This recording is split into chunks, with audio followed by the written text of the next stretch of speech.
परमात्मने नमः। संत का समागम या संत का मिलन सारे कष्टों को दूर कर देता है, चाहे दैविक, दैहिक या भौतिक जो भी कष्ट हों। यदि संत मिल जाते हैं तो सारे कष्ट दूर हो जाते हैं। संतों के मिलने से एक शीतलता मिलती है जो जीव को जीवित रहने के लिए और ईश्वर भजन के लिए सहारा मिल जाता है।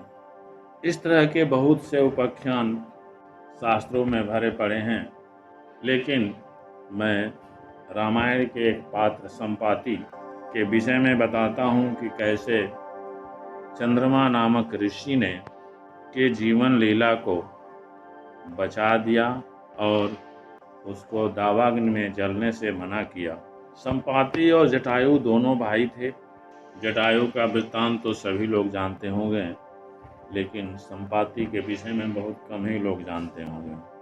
संपाति जटायु से बड़ा था और एक बार ऊंची उड़ान को लेकर उसके पंख जल गए और वह विंध्याचल के शिखर पर गिर पड़ा और मूर्छित हो गया था। लेकिन जब उसे चेत हुआ तो वहाँ सब कुछ बदला बदला था और उसे समझ में नहीं आया कि ये किस पर्वत का शिखर है। वहाँ जब उसकी आँख खुली तो एक सुंदर आश्रम दिखाई दिया और धीरे धीरे चलकर वह उस आश्रम के पास वह चंद्रमा नामक ऋषि का आश्रम था, जो कि संपाति को जानते थे। वे बड़े आश्चर्य में पड़कर बोले कि हे संपाति, यह हाल तुम्हारा किसने कर दिया? तुम तो बड़े बलवान हो, फिर तुम्हारे पंख कैसे जल गए? यदि तुम उचित समझो तो मुझे इसका कारण बता सकते हो। संपाति ने कहा कि उस ऋषि की बातों को सुन करके हमको थोड़ा सा राहत महसूस हुआ और जो अंदर जलन थी, तपन थी, थोड़ी शांत हुई। तब अपनी सारी कहानी कह करके और बहुत दुखी होकर उसने कहा कि अब मैं भी इस जो जलन है उसी में जल के मर जाऊंगा, क्योंकि बिना पंखों के मेरा जीवन धारण करना मुश्किल हो जाएगा। जब वहाँ आत्मदाह की बात मैं करने लगा तो उन श्रेष्ठ मुनि को मुझ पर दया आ गई और वे जीवन का लक्ष्य और जीवन का उद्देश्य और जीव के जन्म के विषय में मुझे समझाने लगे। उन्होंने कहा, बच्चा, मेरी बात को सुनो और इसे सुनने के बाद जैसी तुम्हारी इच्छा हो वैसा कर लेना। संत जो भी बात समझाता है वह मन को शीतलता प्रदान कर देती है। संत देह की नश्वरता को समझाते हुए बता रहे हैं कि जिस शरीर को तुम अपना सोच रहे हो कि मैं दावाग्नि में जलकर मर जाऊंगा, तो इससे शरीर का अंत थोड़ी हो जाएगा। इस शरीर को छोड़ोगे तो कर्मानुसार दूसरा शरीर तो मिलेगा ही, और जब तक इस शरीर के कर्म शेष हैं, यह शरीर भी नष्ट नहीं हो सकता है। शरीर तभी नष्ट होता है जब उस शरीर से होने वाले कर्मों का हिसाब पूरा हो जाता है। उन्होंने कहा, इस दुख का कारण तुम्हारा शरीर है और शरीर के कारण ही तुम दुख महसूस कर रहे हो, और यह शरीर मिला कैसे है? तो तुम्हारे कर्मों से ही मिला। हम जैसा कर्म करते हैं उसके अनुसार हमको शरीर मिल जाता है। जब देह में अहम बुद्धि उत्पन्न होती है तभी कर्म के तरफ प्रवृत्ति होती है। जब तक शरीर में अहम बुद्धि नहीं आती है तब तक हमारी प्रवृत्ति कर्म के तरफ नहीं होती है, और जहाँ इस शरीर से अहम बुद्धि हो गई, शरीर से लगाव हो गया, वहीं से कर्म की प्रवृत्ति शुरू हो जाती है और यह अविद्या से उत्पन्न होती है और इसका मुख्य कारण अहंकार है। अहंकार भी अनादि है। जब अहंकार होता है तब शरीर में चेतना आ जाती है। जैसे लोह पिंड में जो तप्त हो उसके अंदर अग्नि व्याप्त रहती है, उसी प्रकार अहंकार भी चित्त में व्याप्त रहता है। और जब उस अहंकार का देह से लगाव हो जाता है, एकत्व हो जाता है, तभी उस शरीर को लेके चेतना आती है। और यहीं से आत्मा को मैं देह हूँ यह बुद्धि होती है, और उसी के कारण यह सुख और दुख आदि का देने वाला जन्म और मरण रूप संसार प्राप्त होता है। यह संसार सुख और दुख का एक क्षेत्र है, जहाँ दोनों फल हमको मिलते रहते हैं। दुख आता है तो हम सुख की लालसा में पड़े रहते हैं कि दुख के बाद सुख आएगा, और जब सुख आता है तो हम उस ईश्वर को भूल जाते हैं जिसने हमें सुख दिया है, और यह संसार का क्रम चलता रहता है। यद्यपि यह आत्मा और शरीर का संबंध मिथ्या है, लेकिन जब यह मिथ्या ही अहंकार के रूप में बदल जाता है, तब यह संकल्प होते हैं कि मैं शरीर हूँ और इस कर्मों का करने वाला हूँ। अनेक प्रकारों के वह कर्म करते रहता है और विवश होकर के उनके फलों से बंधता है। शरीर से तादात्म्य होने पर कर्म से भी तादात्म्य रखना पड़ता है, और जब कर्मों से तादात्म्य हो जाता है तो वहीं से कर्म का बंधन भी तैयार हो जाता है। अनेकों बंधन बन जाते हैं और विवश होकर के उन कर्मों के फल को भोगना पड़ता है। इस प्रकार पाप और पुण्य के वश में होकर मनुष्य हमेशा ऊंची या नीची योनियों में भ्रमण करता रहता है। जब उसके अंदर यह अहंकार होता है कि मैंने यज्ञ किया, दान किया, बहुत से पुण्य कर्म किए हैं, तो निश्चय ही मैं स्वर्ग में जाकर सुख भोगूंगा, ऐसा आभास से वह स्वर्ग जाकर के अनेकों सुख भोगता है। सुख की सीमा समाप्त हो जाती है और उसका पुण्य समाप्त हो जाता है, तो भाग्य की प्रेरणा से, कर्म की प्रेरणा से, उसकी इच्छा न रहते हुए भी उसे नीचे गिरना पड़ता है। चाहे कोई भी सुख हो, पुण्य के अर्जित करके हम चाहे कोई भी लोक प्राप्त करके हम उसके सुख में व्यस्त हो जाएं, लेकिन यह बात समझ लेनी चाहिए कि कोई भी लोक है उसमें हम जो पुण्य अर्जित किए हैं उसी का क्षय होता है। इसलिए जब हम साधना करें तो अपने मन के अंदर किसी लोक की कामना न करें, केवल ईश्वर की कामना करें, क्योंकि कोई भी लोक स्थायी नहीं है और कठिनता से प्राप्त पुण्य के क्षय होने का वह एक उपाय होता है। जैसे हम बहुत से पैसा इकट्ठा करके कहीं 5 सितारा होटल में चले गए, बहुत सारे सुख सुविधाओं का वहाँ भोग किए, लेकिन जब हमारे जेब से पैसे समाप्त हो जाते हैं तो वह होटल वाला हमको एक क्षण भी रखने को तैयार नहीं होता है। इसी प्रकार चाहे कोई भी लोक हो, वहाँ जाकर हम अपने पुण्य का क्षय करते हैं और फिर बरबस होकर के हम वहाँ से आना नहीं चाहते हैं, लेकिन बरबस होकर के हमें वहाँ से नीचे गिरना पड़ता है, हमारा पतन हो जाता है और यह पतन अवश्यंभावी होता है। तो हम ही को यह सोचना चाहिए कि इतने कठिनता से जो हमारा पुण्य अर्जित हुआ है, यदि हम उसे छोटे छोटे सुखों के लिए नष्ट करते रहें तो एक दिन हम जहाँ से चले थे वहीं पहुँच जाते हैं। साधारण जीवन के उदाहरण को लेकर के हम इस बात को समझ सकते हैं।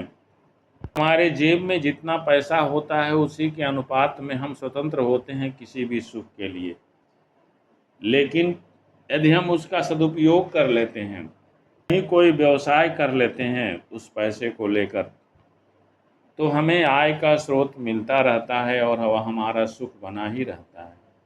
उसी प्रकार यदि हमने कठिन तपस्या करके पुण्य अर्जित कर लिया और पुण्य अर्जित करके हमें किसी भोग की कामना न हो, सीधे उस ईश्वर के प्राप्ति की कामना हो, हमारा पुण्य क्षय नहीं होता है और वह एक बैंक बैलेंस की तरह पड़ा होता है और आगे ही बढ़ता रहता है।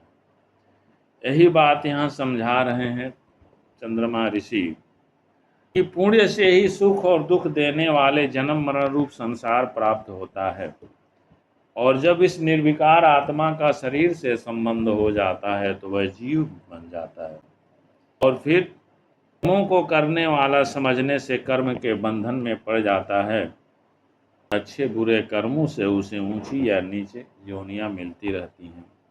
इस समय हम यह संकल्प करने लगते हैं कि मैं यज्ञ कर रहा हूँ, दान कर रहा हूँ, बहुत से पुण्य कर रहे हैं, उसी समय हम उस कर्म के बंधन में पड़ जाते हैं और उस कर्म के बंधन में पड़ने से उसके फल को भी हमें भोगना पड़ता है और फिर उसके बाद पतन होता है, नीचे गिरने लगते हैं।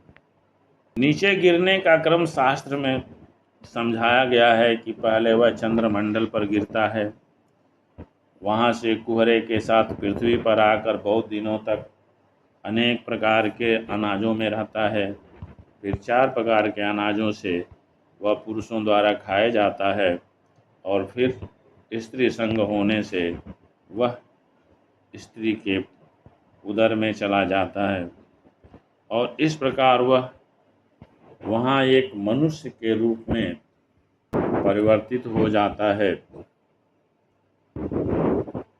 4 या 5 महीने में सारे शरीर का विकास हो जाता है और उसके अंदर चेतना आने लगती है और उस 5वें महीने में ही चेतना प्राप्त हो जाती है। गर्भ स्थित पिंड अपने नाभि में लगे हुए नाल के सूक्ष्म छिद्र से माता के खाए हुए अन्न से शरीर का निर्वाह करता है, कर्म के बस मरता नहीं है। इस समय जब उसको चेतना आती है तो पहले जन्म में किए हुए सारे कर्मों को स्मरण करता है और बहुत दुखी होकर वह इस प्रकार कहता है कि पहले कई सहस्त्र योनियों में उत्पन्न होकर मैंने करोड़ों बंधु बांधव, पशु, वर्ग, स्त्री, पुत्र से संबंध का अनुभव किया है। अभागे ने उस समय स्वप्न में भी ईश्वर का स्मरण नहीं किया, बस पोषण में ही अपना सारा समय व्यतीत कर दिया, न्याय अथवा अन्याय से धन कमाने में ही लगा रहा और उसका परिणाम यह है कि आज मैं महान गर्भ का दुख भोग रहा हूँ। इस नश्वर देह को नित्य सा समझकर उसी में फंसा रहा हूँ। मैं हमेशा बुरे ही कर्म करता रहा, कभी अपने उद्धार के विषय में सोचा ही नहीं और अपने कर्मानुसार बहुत से दुख भोगता रहा। अब न जाने इस नरक तुल गर्भ में कब तक रहूँगा और कब इससे बाहर होऊंगा, और जब इससे बाहर होगा तब तो हमेशा मैं ईश्वर की ही उपासना करूँगा। ऐसा उसके मन में विचार आता है। गर्भ के दुख को समझकर वहाँ संकल्प लेता है कि मैं अब हमेशा साधना ही करता रहूँगा। जब वह माँ के उदर से बाहर होता है तो उसे ऐसा लगता है कि वह किसी नरक से बाहर आ गया है। उस अवस्था में भी, बाल अवस्था में उसे अनेकों कष्ट उठाने पड़ते हैं। यह कष्ट सभी शरीरधारियों को उठाने पड़ते हैं। हे संपाति, इसके बाद की अवस्था, युवा अवस्था आदि को तो तुमने स्वयं ही देख लिया होगा। कार मैं शरीर हूँ, इस अभ्यास से उत्पन्न हुए देह के अभिमान के कारण जीव को नरक और गर्भवास आदि अनेक दुख उठाने पड़ते हैं। अतः मनुष्य को चाहिए कि अपने आत्मा को प्रकृति से अतीत तथा स्थूल सूक्ष्म दोनों प्रकार के शरीरों से अलग समझे और आत्मज्ञान की प्राप्ति का प्रयत्न करें। आत्मा को सर्वदा जागृत आदि अवस्थाओं से रहित चित्त स्वरूप तथा शुद्ध बुद्ध और शांत रूप समझे। चेतन स्वरूप आत्मा का ज्ञान हो जाने पर ज्ञान नष्ट हो जाता है। यह शरीर प्रारब्ध कर्म के वेग से रहे अथवा जाए, को इसका सुख या दुख का अनुभव नहीं होता है। जब तक तेरा प्रारब्ध क्षय न हो तब तक इस शरीर को धारण करके रह। एक ऐसा समय आएगा युग में अविनाशी नारायण देव महाराजा दशरथ के यहाँ अवतार लेकर रावण का वध करने के लिए अपनी भार्या सीता और भाई लक्ष्मण के साथ वन में आएंगे। उनके भार्या का अपहरण हो जाने पर राज सुग्रीव की आज्ञा से उन्हें ढूंढते हुए कुछ वानर इधर समुद्र के किनारे आएंगे, जहां उनसे तुम्हारा मुलाकात होगा और तुम उन्हें सीता जी का जब सही सही पता बता दोगे, उसी समय तुम्हारे नए पंख उत्पन्न हो जाएंगे। पंख उत्पन्न हो जाने का आशय यहाँ पर है कि तुम्हें पुनर्नया जन्म मिल जाएगा, अर्थात तुम्हारी मुक्ति हो जाएगी। क्योंकि नया पंख उग आने पर भी वह उस शरीर को लेकर के क्या करेगा। ज्ञान जब उसके अंदर आ गया है तो यहाँ नए पंख उत्पन्न हो जाने का मुख्य यही कारण रहता है कि उसकी मुक्ति हो जाएगी और फिर वह शरीर उसके पास नहीं रह जाएगी। प्रकार संपाति को उस महामुनि चंद्रमा की बातों से बहुत शांति मिली और वह उन वानरों से यही कहा कि मैं तब से शांत होकर के आने की प्रतीक्षा कर रहा था, उनका कल्याण हो। अब मैं जाना चाहता हूँ। प्रयत्न करके समुद्र को पार जाइए और लोगों का कार्य अवश्य ही सिद्ध होगा। संसार सागर को पार करके भगवान विष्णु के सनातन परम पद को प्राप्त कर लेते हैं तो आप लोग त्रिलोकी की स्थिति करने वाले उन्हीं भगवान राम के प्रिय भक्तगण हैं। फिर इस छोटे से समुद्र को कैसे नहीं पार कर पाएंगे, समर्थ रहेंगे। तो यहाँ संपाति के जलते हुए शरीर में शांत महामुनि चंद्रमा ने दिया। यही संतों की कृपा होती है और यही संतों होती है और उनका आचरण होता है। जय माता।